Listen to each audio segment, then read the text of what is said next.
Reasons for the Great Revolt of 1857. This video is brought to you by Unacademy in association with YarnCentral.com. In our previous videos, we have looked at the policies of the East India Company and the effect they've had on different people. Different people including kings, queens, peasants, landlords, tribals, soldiers were all affected in different ways.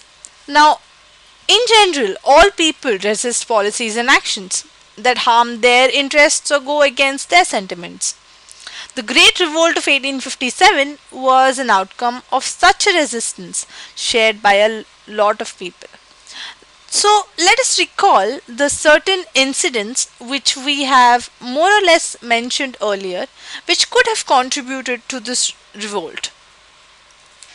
Now, since the mid 18th century, the Nawabs and the Rajas had all seen that their power eroded. Their authority and honor was in a crisis situation. We have already seen how residents had been stationed in many courts. The freedom of the rulers reduced, their armed forces disbanded, and their revenues and territories were taken away by stages. Now, many ruling families tried to negotiate with the British to protect their interests. For example, Rani Lakshmi Bai of Jhansi wanted the company to recognize her adopted son as the heir to the kingdom after the death of her husband.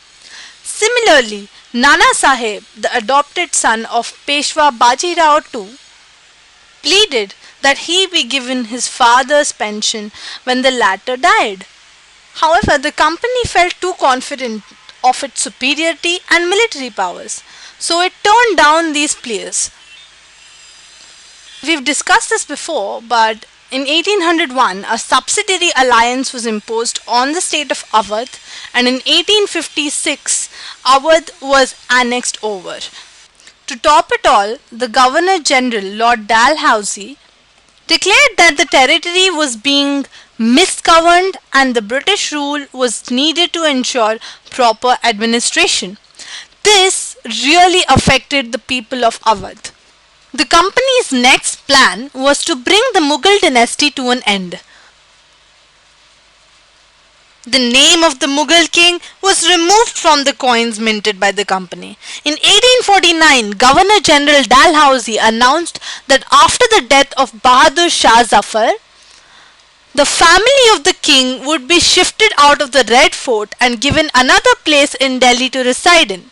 In 1856, Governor General Canning decided that Bahadur Shah Zafar would be the last Mughal king, and after his death, none of his descendants would be recognized as kings. They would be just called princes. When the Europeans had just entered India, take a look at how powerful the Mughal Empire was in the early 16th century. Now take a look at this map, which represents India in the year 1857. Most of India was already taken over by the British. As you can see, Bengal, Oudh, most of northwestern India was already under British rule. Nagpur, most of southern India was also under the British rule. And the rest of the kingdoms were somehow indirectly also controlled by the British. So almost all of India was taken over by the British. Mughal Empire was nowhere to be seen. Recall what we have seen in the past, in the countryside. Well, in the countryside, the peasants and the zamindars resented the high taxes and the rigid methods of the revenue collection. Many even failed to pay back their loans to the money lenders and gradually lost the lands they had tilled for generations. Now, the Indian sepoys in the employment of the company also had reasons for discontent.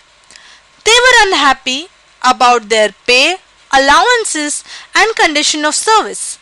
Many of them also felt that the new rules made by the British violated their religious sensibilities and beliefs.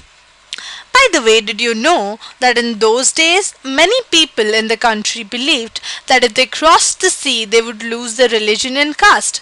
So when in 1824, the sepoys were told to go to Burma by sea, they rejected it.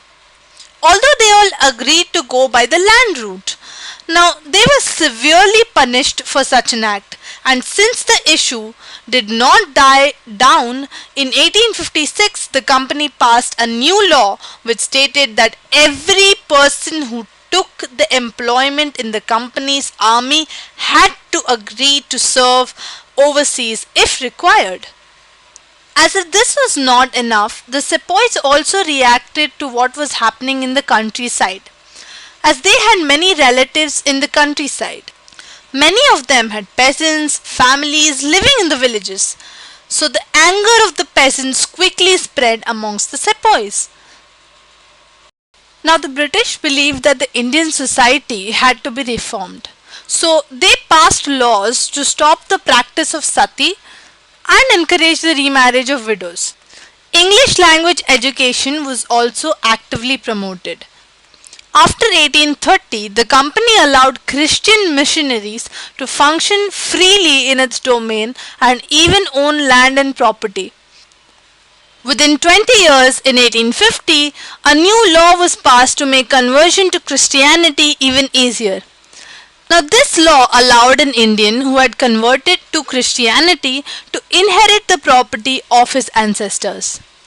So, because of all these reasons, many Indians believed that the British were destroying their religion, their social customs, and their traditional way of life. So, these reasons and all of the previously mentioned reasons were enough for the Indian people to rise up in mutiny against the British. This mutiny was again converted into a very popular rebellion known as the Great Revolt of 1857. We'll be discussing that in our next video.